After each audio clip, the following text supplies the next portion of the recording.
Hi, I'm Patrick Gamo, and I'm here to share with you ideas and conversations ignited by the faith factor. Have you ever heard these from your friends before? I'm depressed. So, I'm here to talk about Born This Way. So, alam natin when we talk about LGBT, this is To kind of go through.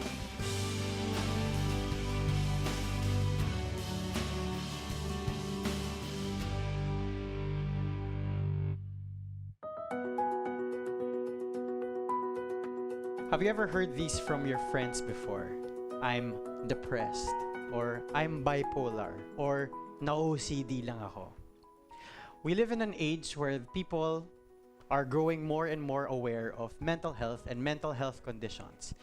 It's not that they're new concepts or anything, it's just that information about these conditions are readily available, and there are more things on TV, in the news, in radio, in movies, videos on YouTube, vlogs, Facebook that talk about these things. Now, I could be wrong, but I don't think there's a significantly huge jump in diagnoses of these conditions either compared to the previous generations. It's likely that it's both that there are more cases now, as well as the fact that people are more open about it now, or at the very least, more open to talking about it with professionals. What I'm saying is people in the years past have been experiencing these things. These are not new things, but it's only that now their experiences are coming to light. I want to talk about labels. Well, labels and diagnoses. Let's do a bit of a test, shall we? Do you think that there's a difference between I'm a bad person versus I've done a lot of bad things? Or I'm a depressed person versus I have major depressive disorder or just depression? Or I'm anorexic versus I struggle with anorexia? Or how about I'm schizophrenic versus I live with schizophrenia? May pagkakaiba ba? Truth is, to be honest, there's not much of a factual difference between either of those statements, but the sentiment or the way it sits with you is much different. Tama ba? Like, is there a difference in the way it sits with you when you say things like, I'm schizophrenic versus I live with schizophrenia?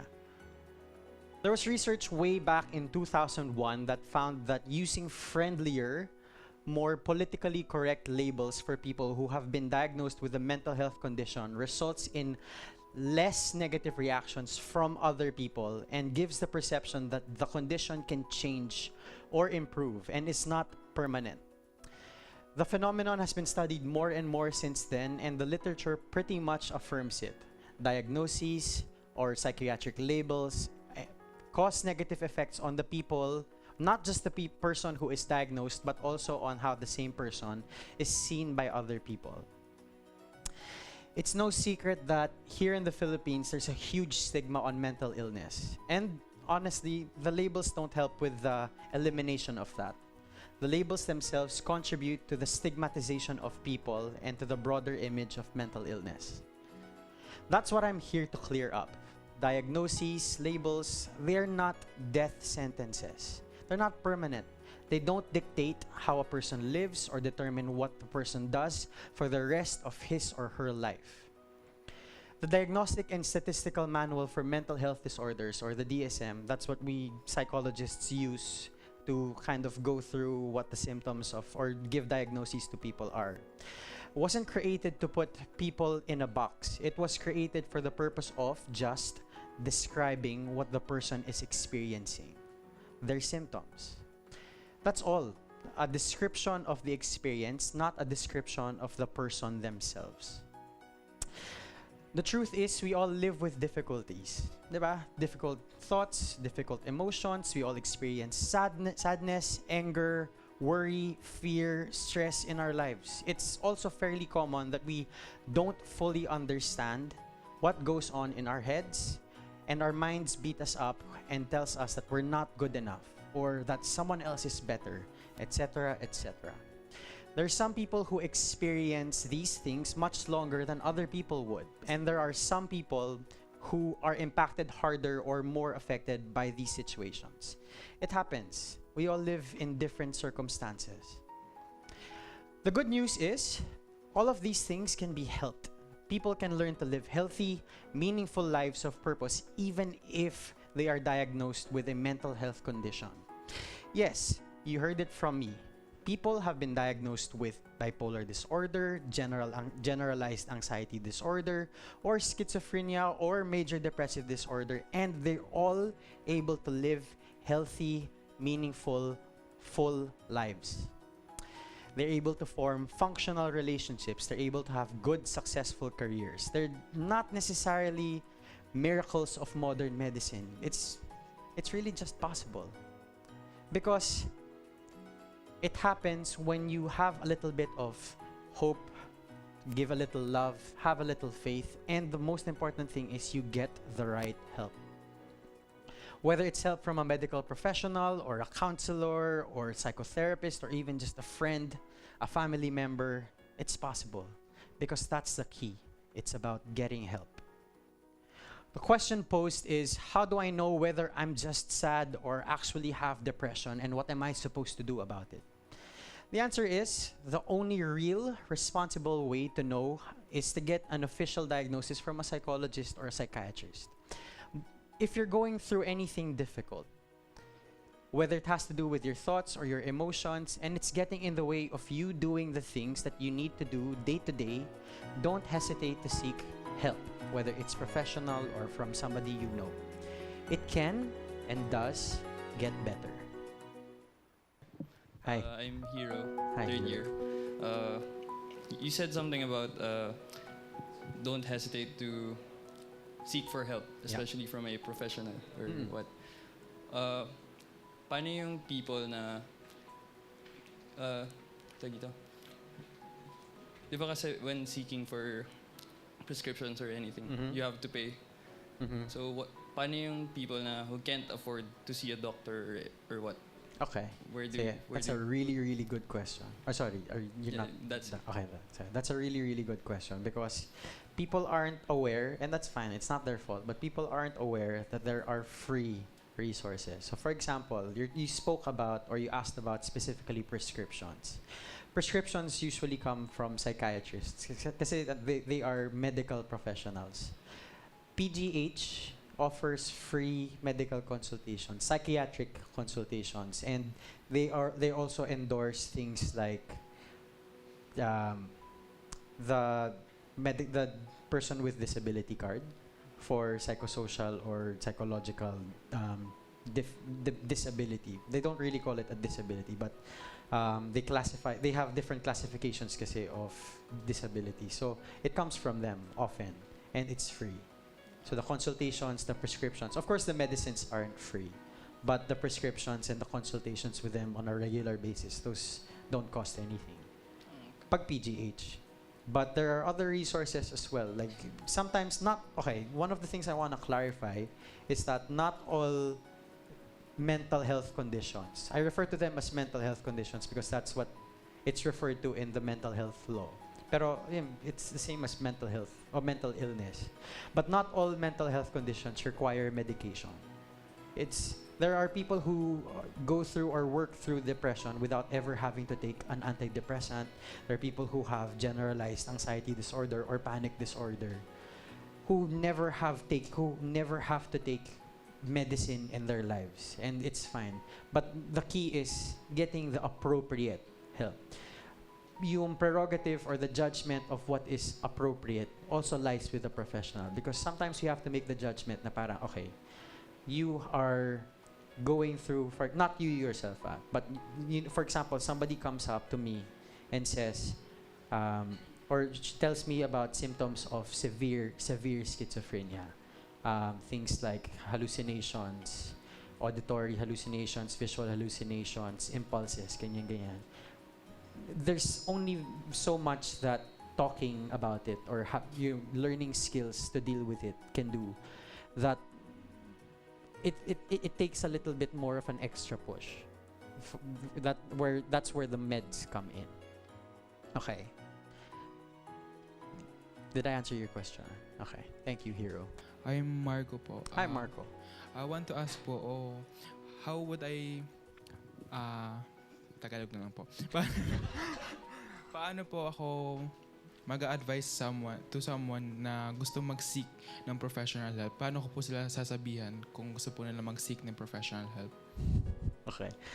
That's both a funny and good question because the simple answer is to say, just literally say it out loud to the person, like in their face. How about you go and get professional help? But of course, usually there is resistance there, diba? You, even from yourself, saying to another person to get professional help, kind of, there's a barrier to that, and I get that. And most of the resistance comes from still the image of mental health services here in this country, and that's fine. But often the resistance from the other side of things, or from the person who might need professional help, the resistance comes from shame. Shame because feeling nila dapat kaya nila them by themselves. Shame because yun nga, the image of mental health services in the Philippines is not that good yet. But what they need in that moment is support.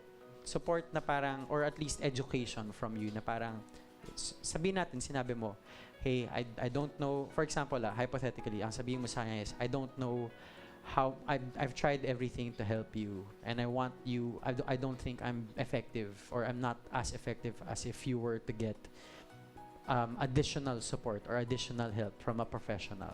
Okay? That's one of the ways you can phrase it. Additional help from a professional. Tapos sabihin nila, hindi, ayoko, nakakaya, or mahal. One of the ways that I like to frame it, or one of the ways that you can frame it also, is that you can make a comparison. Di naman kayo nahihiya pag kunwari nagkonsulta kayo sa doctor, as in like a physician, if you were sick. Or kung kunwari nararamdaman nyo na baka meron kayong dengue, sasabihin nyo ba sa sarili nyo na parang, di, dapat kaya ko yan. Dengue Diba hindi?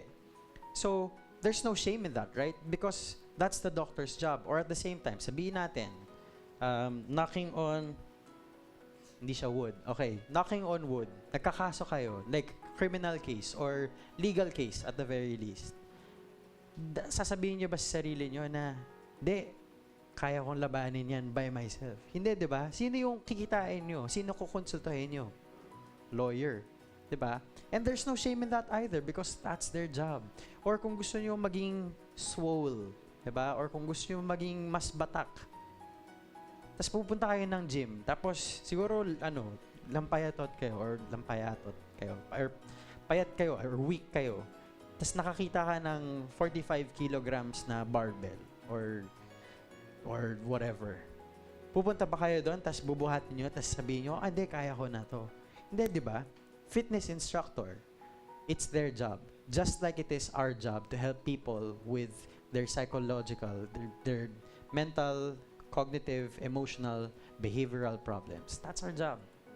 And there's no shame in that. And that's also something I want all of you guys to remember. There's no shame in getting help because, to be honest, not everything you go through, you can handle by yourself. Diba? Another example is if you have academic problems, diba nangongopya kayo sa kabel? Joke lang. Diba you ask help from your teachers? It's their job too. Not everything you want to do in your life, you can do all by yourself from the get-go. Sometimes you need a little bit of a push. I'm not saying that it's necessary all the time. There's a lot of things that people can do for themselves to kind of help their mental health or keep their mental well-being up. But sometimes getting the additional support or help from a professional speeds that along, even just a teensy bit. Can I ask another question po? Sure. What's the difference between a psychiatrist and a psychologist? What is the difference between a psychologist and a psychiatrist? Okay, so like I mentioned earlier, a psychiatrist is a medical professional. So yung academic track nila is nag-pre-med sila, tapos nag-med sila, nag-med school, tapos naging doktor, tapos nag-specialize in psychiatry. So usually what their focus is on the biological side of mental health conditions. Whereas the term psychologist is a loosely used term, but pretty much it describes somebody who uses or practices psychology in a professional capacity. So people who work in organizations are industrial organizational psychologists. People who work in clinics, or people who have a background in psychology who work in clinical settings, are clinical psychologists. People who work with children on a psychological capacity are developmental psychologists.